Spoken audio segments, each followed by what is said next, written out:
Então, continuando, bora lá, Dr. Emerson. Então, eu fiz uma planilha aqui nesse vídeo para comparar os dois tipos de investimentos, que é da onde a gente tem mais investidor que acaba saindo do mercado imobiliário e vindo aqui para o mercado de energia solar. Essa planilha, ela tem o objetivo para que a gente possa comparar esses dois mercados e ver qual que é o melhor. É claro que eu vou puxar a sardinha aqui para o nosso lado, porque é o nosso negócio, mas como é que a gente usou as métricas para poder fazer essa comparação? Veja, o mercado imobiliário no Brasil, a depender dos lugares, praia, móvel, centro de cidade, existe uma variação muito grande, vacância também existe uma variação muito grande. Se for fazer isso aqui em Alphaville, no centro de Arujá, em São Paulo, existe uma diferença muito grande. Mas nós pegamos na internet, porque nós já sabemos, trabalhamos com isso, uma média, de acordo com os imóveis que investidores compram para ter uma lucratividade mensal, para ter uma rentabilidade mensal sobre esses imóveis. O que acontece com a média, na maioria, para ficar justo em comparação com a nossa usina, tá bom? Então, bem, na nossa planilha, a primeira coisa que a gente vai fazer é o tipo de investimento. Então, nós estamos comparando um imóvel na planta ou pronto e uma usina solar. Qual que é o valor desse investimento? R$300 mil. Então, eu estou com R$300 mil, quero investir. O que eu vou fazer? Invisto diretamente no imóvel pronto ou na planta, ou vou fazer uma usina solar? Então, esse é o nosso objetivo aqui. Bem, tempo de construção. Com esses 300 mil, a gente pode comprar um loft, a gente pode colocar esse dinheiro à vista, ou até mesmo financiar esse valor, mas a gente sabe que se o imóvel estiver na planta, ele só fica pronto em 2, 3 anos. O imóvel pronto, a gente pode aportar esse dinheiro, mas imediatamente a gente não tem esse imóvel pronto, até porque, a depender como ele esteja, se já foi revendido, vai ter que pagar ITBI. Existem alguns custos envolvidos aqui que não estão bem exatamente nessa conta na hora que o investidor vai tirar os 300 mil do bolso, tá bom? No nosso caso, a nossa usina é apenas 300 mil, não tem mais nada escondido, é turnkey. Do início ao final, eu construo essa usina com 300 mil e coloco um cliente lá em cima, como eu falei nos vídeos anteriores. Em 6 meses, eu estou sendo aqui muito conservador. A gente sabe que em 4, 5 a gente entrega, mas em 6 meses é o tempo que eu peço para colocar essa usina funcionando com o cliente remodelando em cima dela. Bem, dito isso, nós temos uma questão da vacância quando eu comparo os investimentos. Então, se eu vou colocar 300 mil no imóvel, eu vou construir uma usina solar, o investidor ele começa a pensar, e todas são perguntas que são nos feitas aqui, a gente já tem respondido isso. Então ele começa a pensar, pô, Wagner, mas lá na usina solar eu já coloco o cliente, ele não vai embora? Muito dificilmente o cliente ele vai embora, até porque ele tem um contrato conosco. Ele pode ir embora? Claro que ele pode ir embora. Mas o tipo de cliente que a gente coloca em cima de uma usina, por exemplo, é um condomínio. Porque, primeiro, o condomínio não é a unidade lá do condomínio, é a área comum do condomínio que nós vamos atrás. Então, esse condomínio, por exemplo, tem que pagar a conta de luz. E o condomínio ele não vai falir.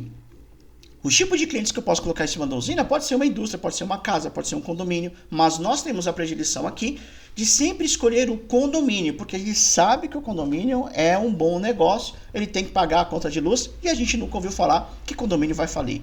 Pode sim a unidade consumidora falir, mas a área comum do condomínio não, tá bom? Não é uma regra, mas a gente gosta muito desse tipo de cliente. Já que a gente compara isso para os imóveis, nós temos um negócio chamado vacância. Isso é um pepino, porque você coloca lá 300 mil, muitas vezes você faz um galpão, compra uma casa, compra um apartamento, mas você não tem um aluguel imediato desse imóvel. E se você conseguir alugar imediatamente esse imóvel, né, o seu contrato máximo é de 3 anos. O nosso contrato, por exemplo, já começa em 10 anos. Isso quer dizer que quando a gente coloca uma usina para funcionar, o meu contrato com esse cliente, ele já é de 10 anos. Durante 10 anos, esse cliente não vai embora. Eu não tenho um abandono, eu não tenho ele saindo, eu não tenho ele desistindo disso. No máximo que pode acontecer é uma negociação, como também acontece no apartamento. No nosso caso, essa negociação, as taxas de energia, né, elas sobem realmente todos os anos, todos os meses. É difícil o cliente vir aqui negociar na ponta, principalmente condomínio, mas pode acontecer. A vacância do apartamento é praticamente de 1 ano. Se a gente pegar todo esse período entre que ele nasceu, ele foi comprado, a locação, às vezes a taxa da administração, até ele o cliente sair e eu locar de novo, normalmente isso gira em torno de 1 ano. Quer dizer, durante um tempo eu vou ter um ano parado do meu imóvel, querendo ou não, e vou perder dinheiro. Como eu lhe falei, tempo de contrato a gente já começa com 10 anos, o tempo médio de contrato são de 3 anos, muito difícil passar disso quando não é menos. O TIR é uma comparação, é a taxa de retorno interno. O TIR, na verdade, ele é um indicador que ele mostra o poder do dinheiro ao longo do tempo. Então, quando eu, Wagner, vou fazer um investimento, o senhor vai fazer um investimento, com certeza o senhor olha lá para o TIR. Quer dizer, R$100 há 15 anos atrás não compra a mesma coisa que compra hoje, nesses dias atuais. Os mesmos R$100 do passado não compra as mesmas coisas que compra hoje 15 anos depois. Porque houve uma desvalorização do dinheiro, a inflação comeu uma parte do poder de compra.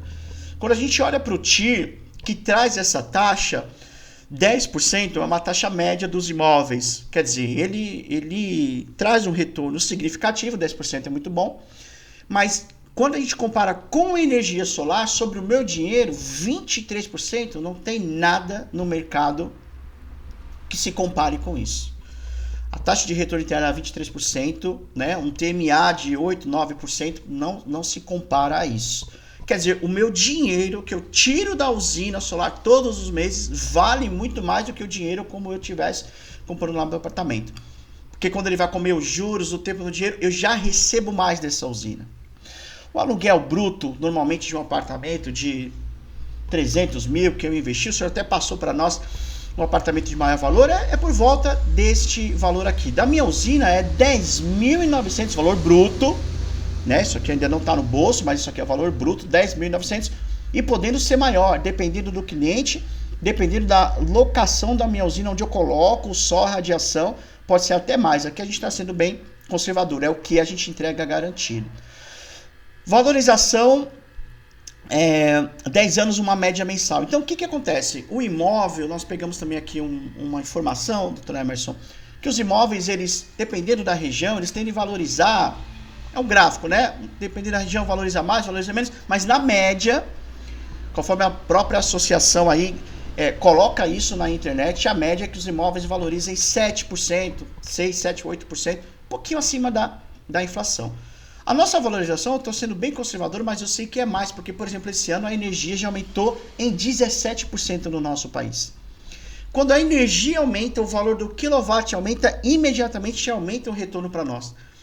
Porque um cliente que pagava 10 mil reais, né, uma tarifa a R$1, consumia 10 mil quilowatts, se a tarifa passa a pagar agora, passa a custar agora R$1,10, então ele vai me pagar 11 mil reais, não mais 10 mil reais. Veja, eu passo a receber mais. Isso porque eu estou sendo muito conservador a 10%, né? Bem, o aluguel mensal, tanto de um apartamento quanto de uma usina, lá na ponta, lá o que fica no líquido para nós, em relação ao apartamento, é claro que tem outros custos aqui envolvidos, mas a gente não colocou. A gente colocou aqui no máximo administradora, tá bom? Aqui no apartamento, seja ele novo ou seja ele locado. E aqui, para mim, na nossa usina, é de R$5.500. Quer dizer, eu invisto 300 mil, tenho um aluguel bruto de 10.900. Na hora que eu tiro ali todo o mundo que eu tenho que pagar, o cliente fio B, o transporte, a associação, nós que cuidamos disso, que gerenciamos tudo isso, sobra 5.500. Se eu dividir 5.500 por esses 300 mil que eu investi, esse retorno nas nossas usinas, a gente está falando de 1,83 ao mês. Se esse dinheiro sair do cliente e ficar parado, mas se o senhor colocar esse dinheiro de 1,83 ainda aí no rendimento fixado hoje, que paga 100% do CDI, por exemplo, e a Selic está lá em cima 15%, o senhor com certeza vai fazer mais, esse número aqui vai potencializar. Quer dizer, eu tiro ele da usina que eu recebo do meu cliente, coloco aqui do outro lado do investimento, esse dinheiro vai potencializar. Já o que a gente tem de retorno sobre os apartamentos, todos os apartamentos que a gente vai atrás para entender o valor versus o aluguel, ele gira em torno de 0,75, 0,60, seja novo ou seja locado. Ah, Wagner, mas eu vou usar isso daí para o Airbnb. A conta que nós fazemos e que nós sugerimos é ficar de olho no bruto. Ah, o bruto é 400, é 500, mas quanto que é o líquido na ponta? Porque eu mesmo que utilizo o Airbnb, a gente buscou essas informações aqui, eu preciso limpar o local, eu preciso pagar uma taxa por Airbnb, eu preciso, na hora que eu vou locar, mesmo que seja 90% de... O senhor até passou, acho que esse número para mim também, né? Mesmo que seja 90% de ocupação, eu preciso cuidar lá do local, preciso manter limpo. Quanto custa tudo isso, né? Então existe um valor que a gente precisa ficar de olho. Aqui na energia solar é exatamente esse valor que eu tô lhe prometendo. Exatamente isso que a gente tira ali da nossa usina. Pô, Wagner, mas será que tá frio, não vai gerar menos energia? Isso é uma média que nós tiramos e todos os anos a gente faz. Existe um software que calcula tudo isso. E o consumo do cliente é a mesma coisa sempre. O que pode acontecer é o cliente falar, poxa, eu não consumi esse mês menos. Mas teve mês, eu consumi esse mês menos. Mas teve mês que ele vai consumir mais. E assim, nessa média que a gente tem, né? Às vezes o cliente me paga 6, 7 mil, aí teve um ano que ele me pagou 4, mas na média ele está me pagando 5.500 de conta de energia. Doutor Emerson, tem uma coisa que a gente não pode fugir daqui, para não estender muito esse vídeo, imposto de renda, não tem outro jeito, aqui tem que pagar igual para todo mundo. Liquidez, eu coloquei esse item aqui porque eu acho que é muito importante, quero me desfazer da usina, né? No mínimo aí uns 6 meses, 7 meses para se desfazer dessa usina, né? Se não for menos, porque tem fazendas solares que compram essa usina a toque de caixa. Se eu quiser me desfazer, preciso de dinheiro agora, de um apartamento. A depender de onde está esse apartamento, a gente sabe que é de modelada, é difícil. Quer dizer, mais de um ano, tá bom? Risco de mercado eu trato como volatilidade na hora que eu vou fazer os meus investimentos. Então eu vou investir aqui na minha usina, qual que é o risco? De acontecer alguma coisa no mercado, o quilowatt cair, despencar e passar a valer 30 centavos. Para nós aqui baixo.